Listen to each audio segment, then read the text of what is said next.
This is relative velocity, and apparently most of you guys don't actually know how the sulfur works, which is kind of sad because I figured it out a couple months ago, based on the original mechanics that Brandon and Fizz discovered, or rather Brandon and Jonta.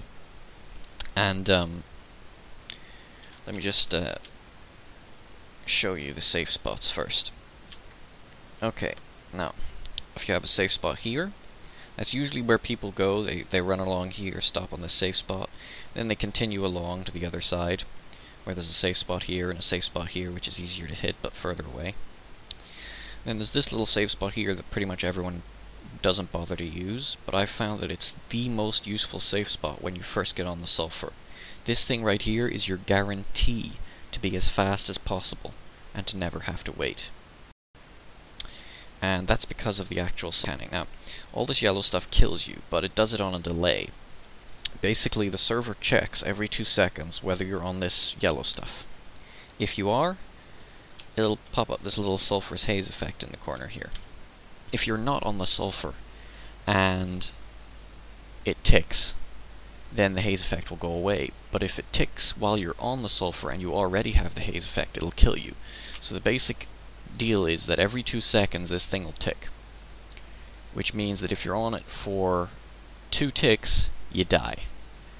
So if you leave just after a tick, you've got it just under 4 seconds on the sulfur without dying, and you use this to hop from spot to spot to spot and get to the end of the route. But what most people don't realize is that it keeps on ticking when you're not on the sulfur. Brandon thought that it was just a random timer, so you get on the sulfur and it's random. But the randomness is not when the haze hits you. The timer is constant. The randomness is when you get onto the sulfur, because you don't know where the timer is when you first get on it. And when you get the haze, you sort of sync to that timer, and you can run based on that timer. And because of this, making small changes to the route won't actually change anything. If you get to a safe spot a quarter second faster, you're just going to have to wait there a quarter second longer for the haze to disappear.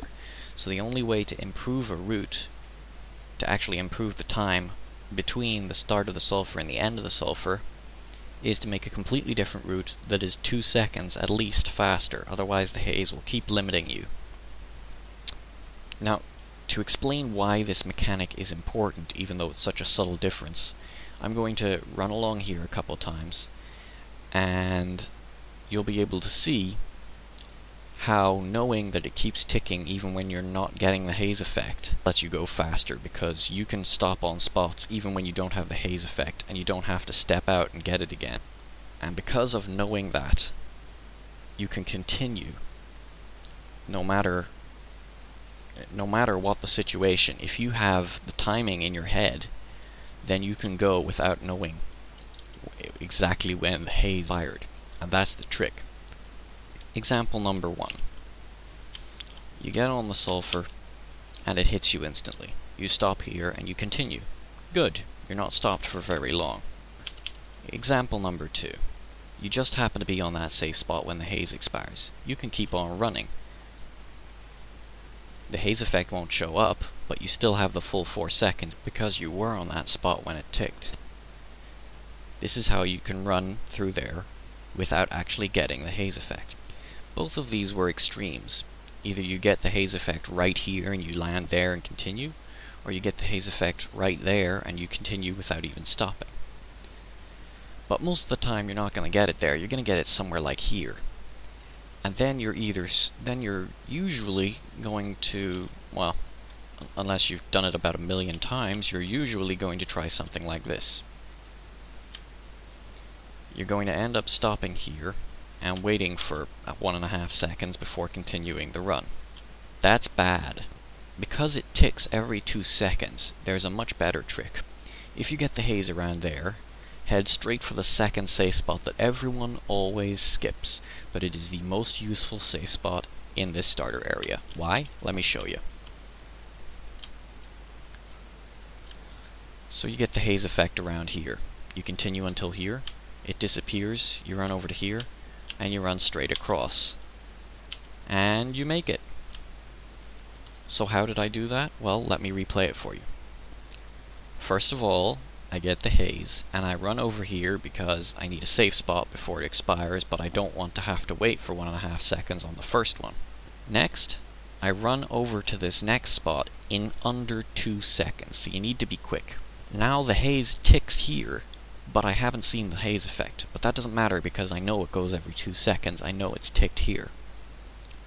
Then I start running across, and I get the full 4 seconds because I knew when it ticked. And that's how I get across to the other side and safe. So, that's how I use the actual mechanic, which is different from what most people are taught, to gain little speed boosts. I mean, most of the time you get it there, you end up 1.5 seconds slower than what I just showed you. That last technique is very helpful.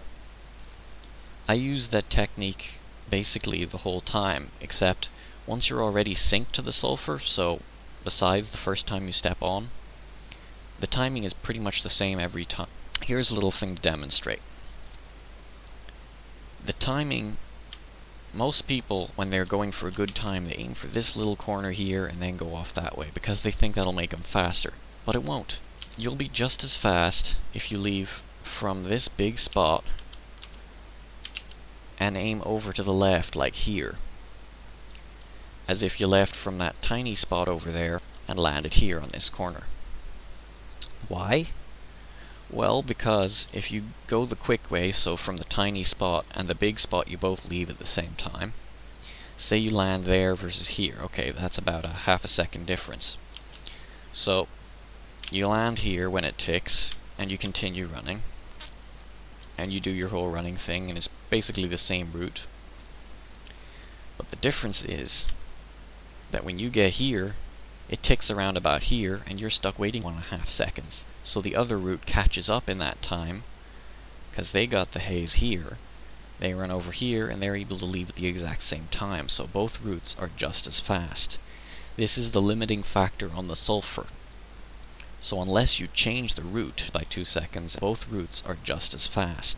If you use the same route as me with the same timing, you will be pretty much the same as if I use the slightly slower route, which is why I always use the slightly slower route. Incidentally, the reason why the last 3 world records for the sulfurous wastes were 227, 225, and 223 respectively. So the timing changes by 2 seconds every time you change the route.